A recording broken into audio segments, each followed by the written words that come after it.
तर महाराष्ट्र बंद काय करता, राजकारण बंद करा असं मुख्यमंत्री एकनाथ शिंदेंनी म्हटलं।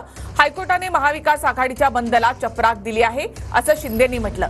तर महाविकास आघाडीचं सरकार असतानाही महिलांवर अत्याचार होत होते असं देवेंद्र फडणवीसांनी म्हटलं। महाविकास आघाडी केवळ राजकीय हेतूने बंद पुकारत आहे असं फडणवीसांनी म्हटलं आहे। बंद काय करता, हे राजकारण बंद करा। आज कोर्टाने देखील यांच्या बंदला इल्लीगल बंद म्हणून काहीतरी निर्णय दिलेला आहे। कोर्टाने म्हटलेला आहे अशा प्रकारचा बंदला परवानगी देता येणार नाही। ही देखील कोर्टाने तुम्हाला हाणलेली चपराक आहे। ते बंदच्या निमित्ताने कायदा सुव्यवस्था बिघडवण्याचं काम करायचं। काही पक्षांनी सांगितलं आम्ही महाराष्ट्र बंद करू।